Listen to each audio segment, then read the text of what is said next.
What's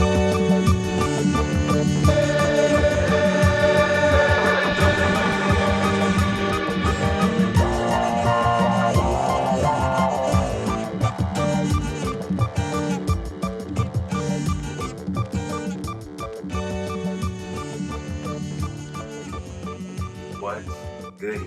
It's your boy Donnie Ray. We back in this bitch for something new, but not really too new. In this bitch for our album review. Usually we do it on the after show. We still gonna do that, me and Chris. But me and Chris also gonna have our own little separate shit where he review an album, I review album, shit like that. Just different shit we just do on our own, just so we have more content. Just different shit. Me and him into different shit. So we might review some shit that I would normally listen to. I might review some shit that he would normally listen to, you know what I'm saying? So it just be good shit. Like I said, more content. Make sure you follow us. Let us know what you think. Follow me on fucking Twitter at Black on Black, BLACK on BLACC. Follow that nigga Chris at Topher Stetzel, TOPHERSTETZEL. Yes, sir. So go ahead, jump into this bitch. First fucking album that I'm gonna review is Danny Brown's. You know what I'm saying? So it's his fifth album, and I fucked with his first. I think it was his first. I don't even know, the Triple X album. I thought it was his first studio album, but shit, now they're saying he's got five. I don't even know, because I fucked with his Triple X album, and then his album I thought was after that was Old. I didn't really fuck with that at the time, and then Atrocity Exhibition. After that, I didn't really fuck with that at the time. So to me, I thought this would be his fourth studio album, but I guess he had something else somewhere in between there. So I don't really know. But like I said, this is his fifth studio album. You know what I'm saying? It had 3 singles off of it: "Dirty Laundry," "Best Life," and apparently "The Three Tears" was a single off of it. So I mean, just initially, like, I went into this not really expecting too much, because like I said, I fucked with Danny's first album or whatever number album it was, but then the two after that, the Old and Atrocity Exhibition, at the time I didn't really fuck with it. But now that I listen to this album and I actually fuck with this album, I'm gonna go back and check out those albums, just make sure I wasn't asleep on them. But like I said, fifth studio album. Initially, I didn't go into it expecting too much, but it turned out to be a pretty good album. So, like the first song, "Change Up," I thought it was a great intro track. You know, it was just, I felt like it was showing the direction of the album. And initially, like I said, I went to not expected too much, and I didn't know if there's gonna be like a theme to this album. And I feel like after listening to it, like the whole theme of it is just like, since it's called "You Know What I'm Saying," I feel like it's kind of just like random thoughts, you know what I'm saying? Like just different type songs, just like I said, random thoughts, is just like directions, is just like what he's thinking, like, you know what I'm saying? Just, you know what I'm saying? Just like random. It's not like telling a story or anything, but it's just like random thoughts, random songs put together. But it has a major theme of just like randomness of random thoughts. You know where I'm coming from type shit, but it doesn't have like a theme, like a direction, a story type shit. So like I said, first track, "Change Up," thought it was a great intro track. I feel like it was showing the direction of the album. Gave it showing like it has like kind of like a serious tone to it. He was spitting some real shit on there, because like I feel like most, like, well, I know the Triple X album kind of had like a serious tone, but it had like a more darker tone. This was a more of a serious but light tone, if that makes sense. Like I said, it felt like he spitting some real shit. And then that went into the second song, called "Theme Song," and I really fucked with this beat. You know, I felt like he was just, obviously it was, if you listen to the song, it's the theme song for bitch ass niggas. So he just wrote like a theme song for bitch ass niggas. And like I said, the album not really having like a major theme, like direction, but it's just like random thoughts. "Change Up," the "Change Up" song, he was talking about how he's not gonna change up, talking about how he's remain the same. Like obviously, you know, the title of the song. Theme song is kind of just random, talking about how he thinks niggas in the rap game are bitch ass niggas. He was rapping about that. He gave like examples type shit in that. And then the next song, the third song, was "Dirty Laundry." That was one of the singles off the album. And this had that Danny Brown sound that I was accustomed to, with his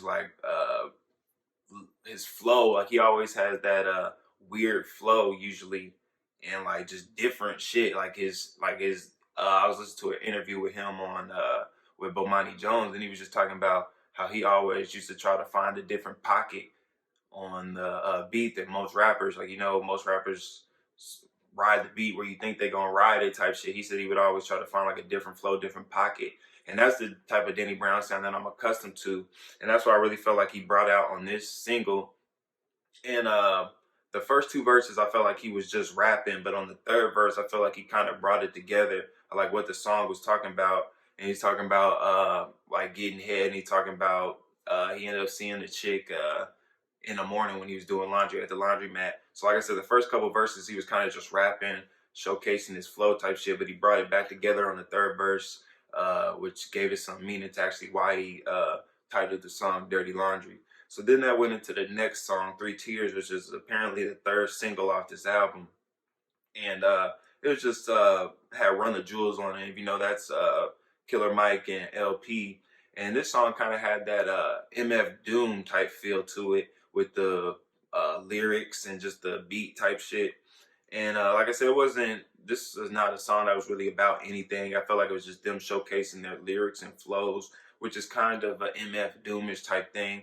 Like, not saying that MF Doom doesn't have songs about that have meaning behind them, but I feel like a lot of the times they're just rapping, rhyming, flowing type shit, where it's not really mattering what they're saying, not really having a major theme of the song. I feel like that's what they were doing. I feel like Killer Mike, his verse, he had more of a political theme behind it. He was kind of rapping about some more shit than Danny Brown and LP were rapping about. They were kind of just rhyming. And I feel like Killer Mike kind of had a theme behind it. He was, I don't really remember the exact bars, but he just had some political bars behind him. And, but like I said, I feel like it's just a song where they're just spitting. It's a good song though. I fucked with the beat. And then the next song, Belly of the Beast, and this was a classic Danny Brown track to me. Had that classic Danny Brown feel. Like I said, it's different flows, unique flows, you know what I'm saying? And I guess apparently the first verse that he spit on there, he spit in 2013 on Tim Westwood. And like I said, I was watching this, listening to this podcast, about Monty Jones podcast, and he had Danny Brown on there. And he was talking to him about how like some of these songs on this album are like 3 to 5 years old. So this is probably one of the songs, obviously one of the songs that was older.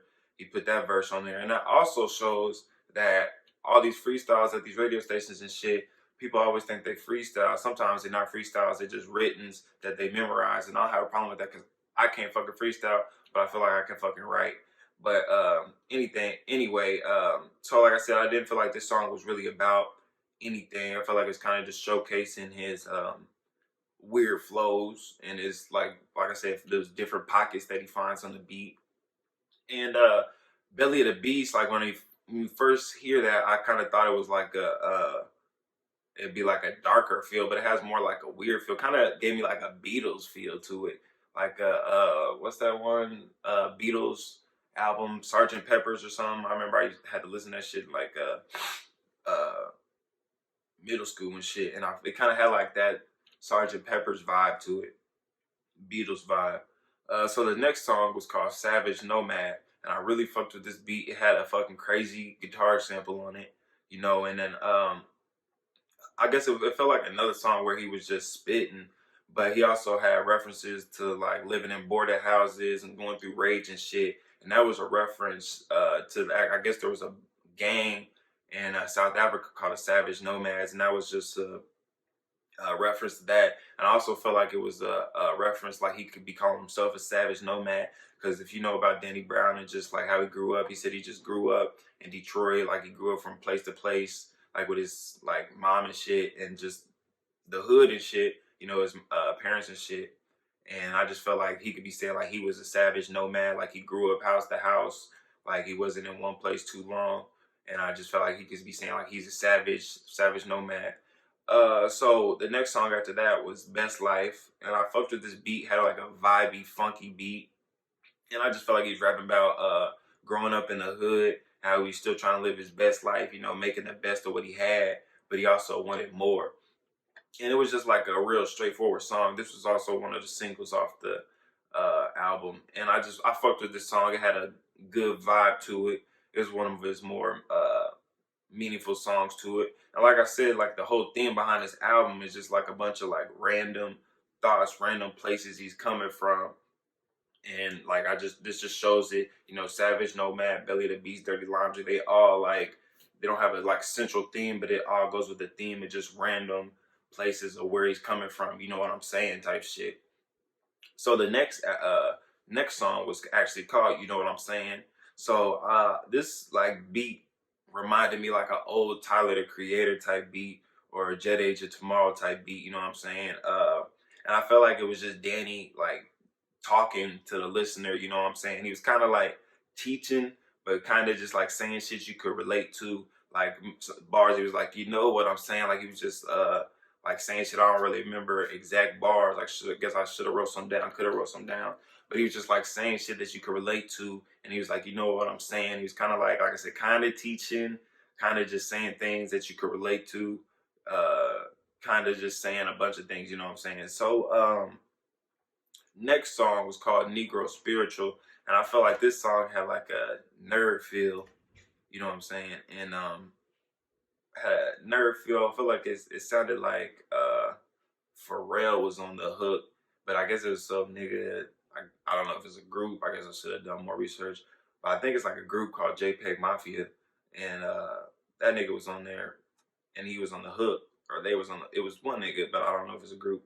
I guess they made the beat too, but like I said, it had like a nerd feel to it, and it like sounded like Pharrell was on the hook. But this is just another song where I felt like Danny was just spitting, showcasing his flows, his bars.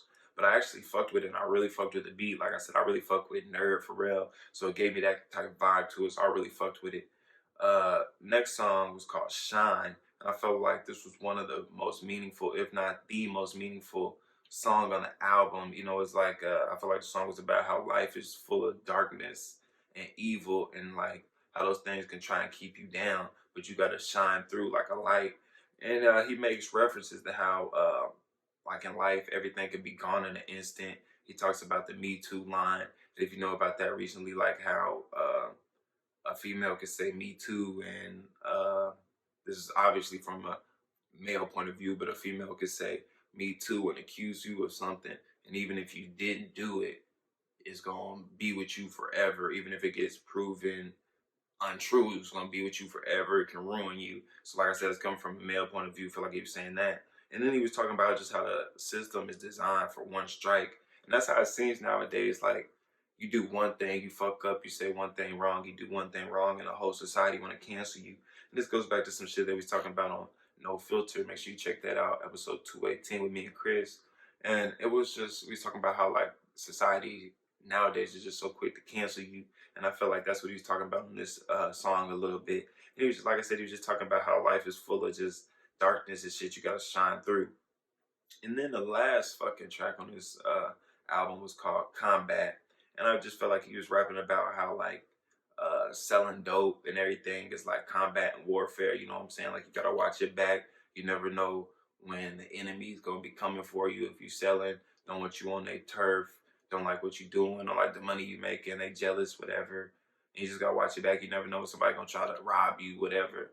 And just like combat warfare, when you're in war, they trying to make it better for the people back home or whatever. There's an ultimate goal in war that's supposed to be for the greater good. So it's like that, like you're selling dope. It's like combat, but you're actually doing it to survive. You're doing it because you need to, doing it because you have to, doing it for survival. So I just felt like that's what he was kind of like rapping about. I fucked with this song. I feel like it was a good track to sum it all up. But like I said, that was the last track on there. And like I said, I didn't think this album had like too much of like a storytelling theme, but it just had a whole theme of just like randomness, of just like different places, different stories, different situations that Danny was in, just where he's coming from. And I fucked with that. And I would get his album, like we usually rate him 8 to 10. And I would actually get his album I give this album an 8.5 out of 10 because I actually fuck with the production. It was executively produced by Q-Tip, and I actually fucked with the production on this, and I just fucked with the whole vibe of it. It's a good album, just like playing in the background. And it's also a good album to actually, if you just want to actually listen to some bars, because he has some interesting bars, uh different places that he's come from. Like Danny Brown always has some weird flows and interesting shit that is different from the normal rap and shit. So it's good. It's refreshing to listen to it. But like I said, it's a good album. You can play in the background, but it's also a good album if you want to actually listen to some substance. So I actually fucked with this album. I gave it an 8.5. Cause like I said, I wish he would have had, it'd be interesting to see Danny with a fucking actual full theme behind him. So that's why I gave it a 8.5. I feel like he could do more. I feel like he could do better. And it's just like I said, a lot of the songs is just randomness, which I would like to see him come out with a better theme for a whole album. But like I said, I fucked with it. 8.5 is not bad. Like I said, it wasn't the best, but it obviously wasn't the worst. I fucked with it. So I gave it 8.5. And just make sure I would actually recommend this album. Check it out. Like I said, it's a good album. Play in the background. Uh, it's got some good beats on it. Got some good lyrics. This is a good album. So I recommend this album, Danny Brown. You know what I'm saying? Make sure you check me out on Twitter, Black on Black. Like I said, it's something new. We're doing album reviews. Me and Chris. This is my first one. Danny Brown's. You know what I'm saying? Gave it an 8.5 out of 10. Make sure you check it out. Let me know what you would give it. If you agree, disagree, let me know. Hit me up on Twitter, Black on Black. This is the first album review of many to come. Yes, sir.